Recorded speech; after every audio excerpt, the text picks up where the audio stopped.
Welcome to Emotionally Healthy Legacy. My name is Elizabeth and I am a mom of 3 boys.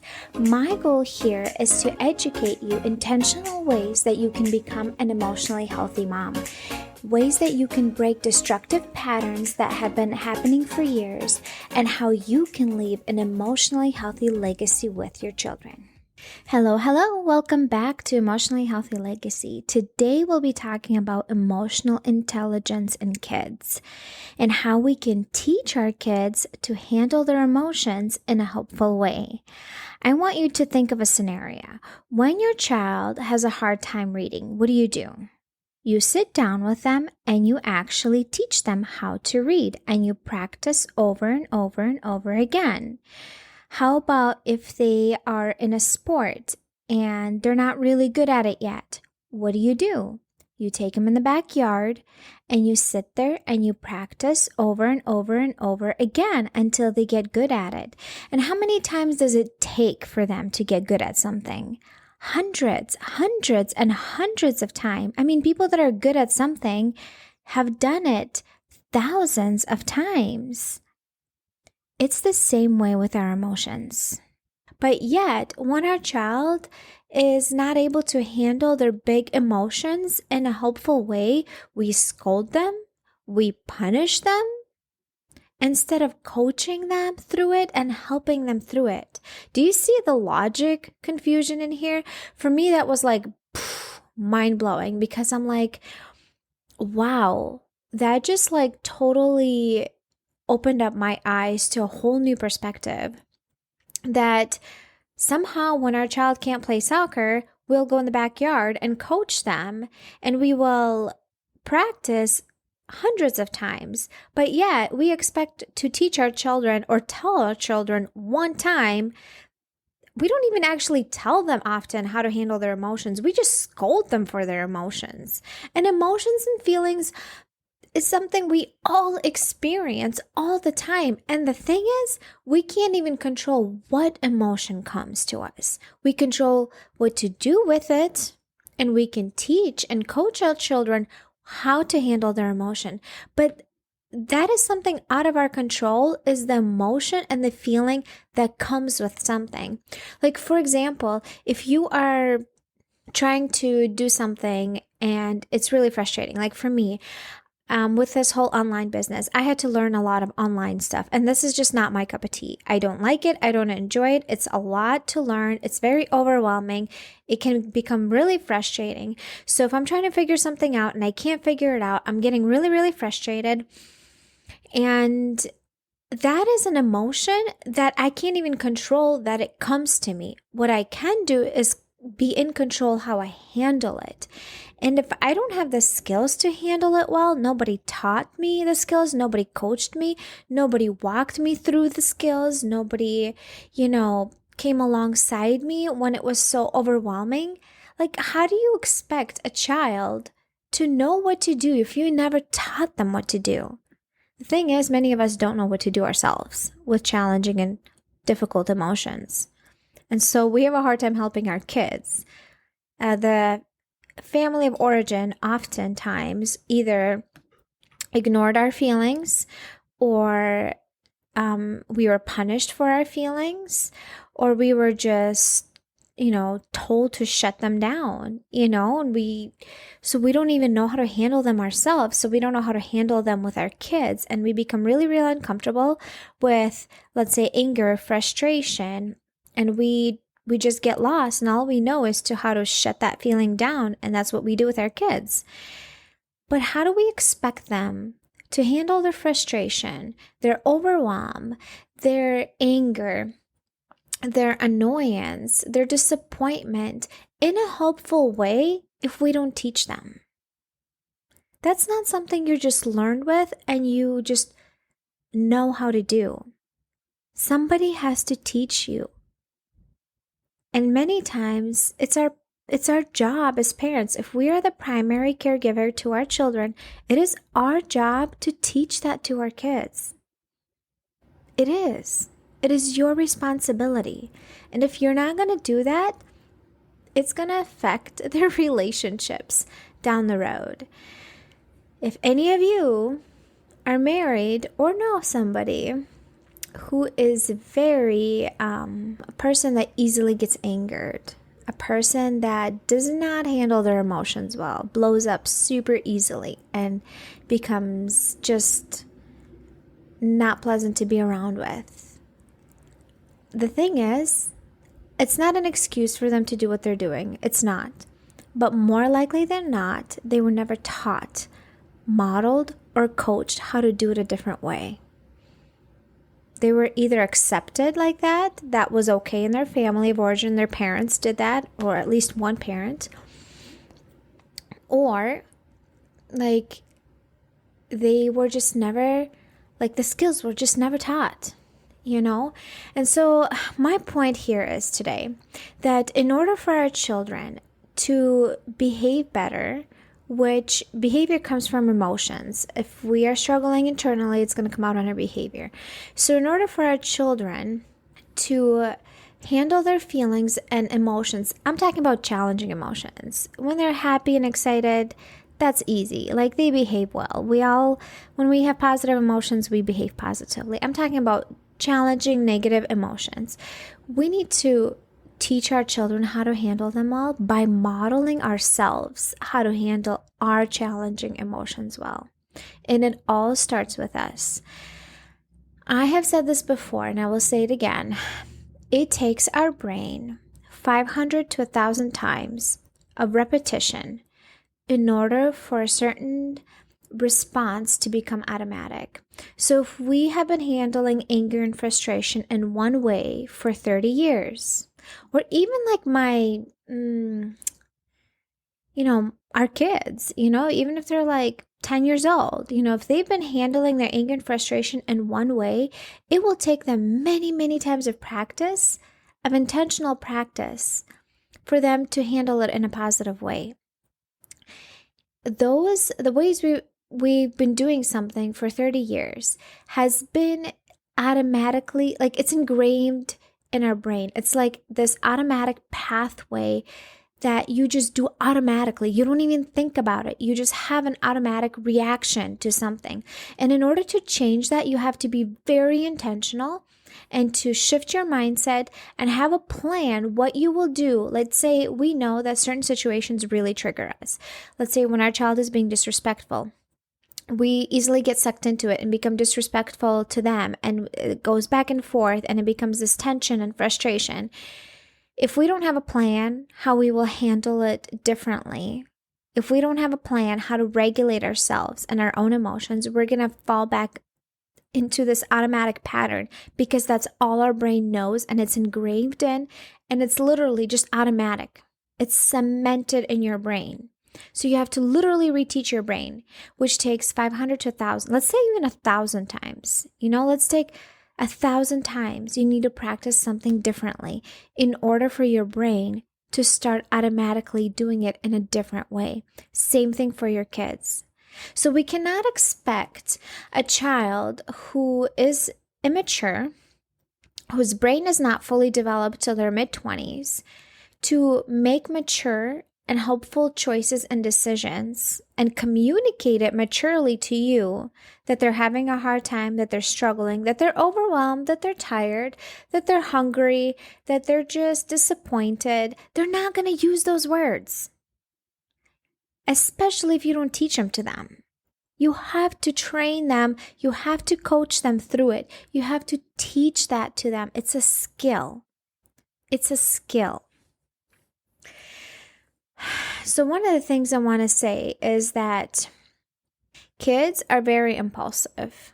So when they are born, they're born with the survival part of the brain is fully developed already.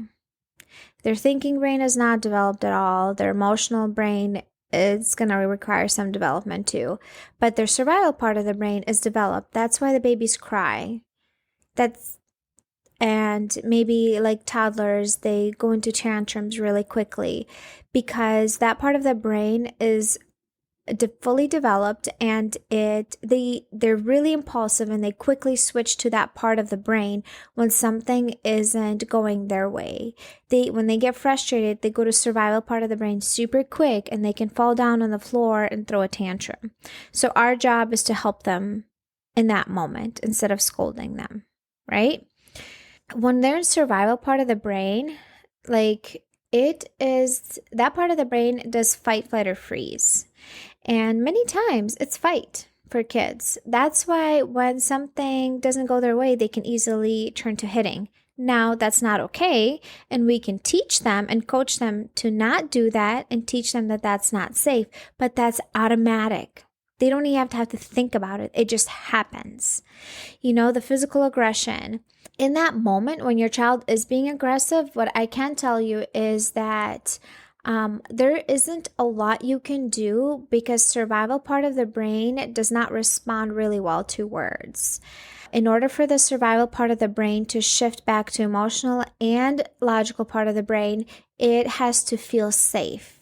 And in order for your child to feel safe, is if you are regulated, that sends a signal to their brain that they're safe. So if you stay calm and you still stay regulated, that energy, that calm energy, that response will send a message to their brain that they're safe, and it's going to be easier for them to travel that wave and to calm down faster. If we get sucked into that energy, we can out of fear, get them to stop. But how many times, if you do spanking, think about it. How many times, if you have a toddler who's throwing a tantrum and you tell them to stop and you threaten them to spank them, do they stop right away? They don't, because they can't. Their brain is in their survival part of the brain. And when you do, eventually stop them, what you're doing is just stopping that emotion. That emotion doesn't fully get out, and then it's going to come back later. Now, our job is to teach them. I will do an episode next time about anger is probably the biggest one, and frustration with kids, right? How to help them get it out in a hopeful way. Because that's the thing. We tell them to stop being, hurting others or screaming or yelling, but we don't give them anything else instead. And that emotion is still there, but they just don't know what to do with it, nor do you. And so our job is to stay calm in the moment. And with my kids, let's say my 3-year-old, when he becomes aggressive, I can hold him and I say, your hands are not safe. Your body is not safe. I'm going to hold you until you're ready to be safe. And when you feel like you can stop, say, Mama, I got it, and I will let you go. So I will physically restrain his hands from hurting me or anyone else, or his body. And I use the terms, your body's not safe right now. Your hands are not safe. Mommy's going to help you. This is not okay. Tell me when you're ready to stop, and I will let you go. So I am showing him I'm staying calm and cool as much as I can help it, because I am recognizing the mindset shift that he's having a hard time. He's overwhelmed by his anger, and his brain is in survival part of the brain, and he is immature and he's not able to handle it in a hopeful way. He needs my help and my support through it.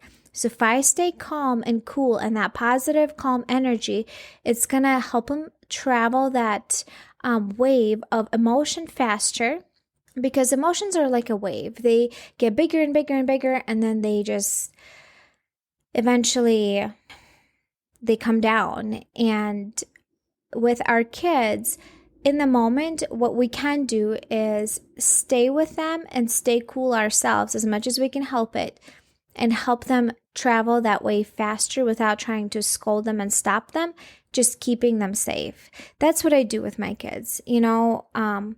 If they're just grumpy and frustrated and they're saying something, that's one thing. But if they're physically aggressive, I have to physically stop them because their body is not safe. And I use that term, your body is not safe. Mommy's going to help you.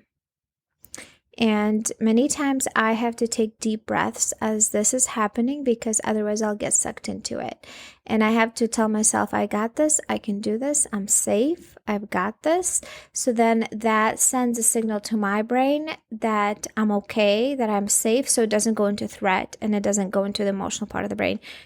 Because once I switch there, I lost it. That's it. Like I start yelling, screaming, whatever it might be, threatening to my kids. So when our children are in their emotional part of the brain, that's the part of the brain they say the rude, nasty, disrespectful, mean words. And in order to help our kids shift from the emotional part of the brain to their thinking part of the brain, the logical, problem-solving, positive choices part of the brain, they need connection. And that comes through validation, empathy, and understanding. How does that work in real life? If your child, you see that they're grumpy, they're saying rude words, they're disrespectful, they are just not kind, more often than not, just about every time, that means they are in their emotional part of the brain. And as a mature adult, as a parent, your job is to help them in that moment. And how you can help them is by trying to understand what's going on. When you ask their perspective, you say, hey, I see that you're having a hard time. Can you tell me what's going on? When you do that and you listen and then you validate, that sounds really frustrating. That must be really hard for you. I'd be really upset if that happened to me too. I can see what you're coming from. When we empathize with them, that helps their brain shift from the emotional part of the brain to their thinking part of the brain. Now, it's not going to work every time. We can't force it to them, but we can help them and we can influence them in a positive way. How often do we just expect our kids never to have a bad day? For them to just be in a perfect mood and happy all the time and just behave well 100% of the time. And when they don't, what we do? We force them instead of trying to understand what's going on. If we want connection with our kids, if we want to have an intimate, close, emotional connection with our kids, we have to connect with them and help understand what's going on, because that builds connection. And when it comes to emotional intelligence, handling their feelings well, when you do that with your kids on a regular basis, when you come alongside them and see that they're struggling and you ask them, hey, can you tell me what's going on? They will learn over time that when they're feeling internally not good, that it is helpful to share it with somebody and to have someone help you out. It feels a lot less overwhelming when someone comes alongside you when you're feeling a certain emotion that is just hard. It just feels much, much less overwhelming, and you can handle the feeling much better. And then you're teaching your child that next time when they're having a hard moment, they can ask for help. Next time when they're having they're disappointed or frustrated, they can say, hey, Mom, please help me. I'm having a hard time. Now, it doesn't happen over time. You have to practice it, like I said, hundreds of times with your kids in order to teach that to them, for them to do it automatically. But if you keep doing that, it's going to happen. I can tell you that I noticed it even with my kids, My 6-year-old, he does that. If he's having a hard day, he will say, Mom, I'm having a hard day. And many times I still have to ask him, hey, what's going on? You're being mean. Is everything okay? And he'll tell me, I'm having a hard day. Okay. Now we're coming from that perspective versus he's just being a jerk to his siblings. So what I want to tell you today is that when your child is having a hard time, let's give them grace. Let's not expect them and have such a high standard for them, something we can't even attain ourselves. We don't have perfect days all the time. We don't ever, actually. We, don't handle our emotions well all the time. We can't expect an immature child to handle their emotions well all the time and just be in a good mood. Our job as a parent is to coach them and help them through it. And coaching involves you coming alongside them and being like, hey, what's going on? Can you tell me what's happening? Looks like you're having a hard time. And then validating their feelings, that their reality is real, not denying their reality, saying, oh, wow, that sounds really, really rough. That must be really frustrating. Like validating that what they're going through is real for them. And then empathizing with them.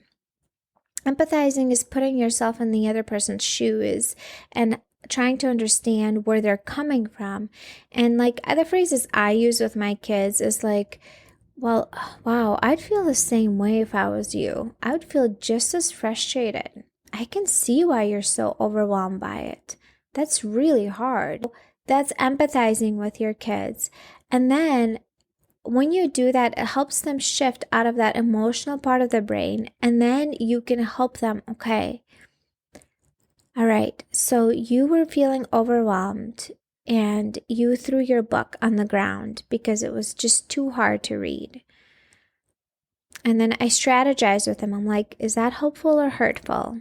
Okay, what do you think we can do better next time? Next time, Mommy, when I'm having a hard time, you say, Mommy, I need your help. I'm having a hard time. And we walk through it and we role play it, and they have them repeat it again multiple times. So then the following time, they're a lot more likely to remember it because their brain has practiced the skill and what to do. Another thing I want to mention is that when we teach our kids and coach them through their emotions, it sets them up for success later in life, especially in their marriages. Especially, how often do you hear or know, or maybe are in a relationship where your spouse or you cannot handle your emotions well and can't communicate those emotions because they've been taught to be shut down or just expressed in hurtful ways? So when we do that with our kids, we're actually setting them up for success when we coach them through that emotion, when we meet them with empathy and validation and understanding. Listening to their perspective, we build connection and we're teaching them long-term skills that are super valuable in life. So what I want you to get out of this podcast today, the things I want you to remember is that emotions and how to handle challenging emotions, that is a skill that we need to teach our kids. That is something they need our help with and our coaching with. And it's not going to just happen overnight. It takes many, many times of practice. If our child is struggling in one area, our job is to help them through it, not to just punish them for it. If your child can't do math really well, you don't punish them, you help them with it and you teach them. Same thing with emotions. That is what I want you to get out of it. Your children need your help to handle their emotions instead of you just punishing them for it.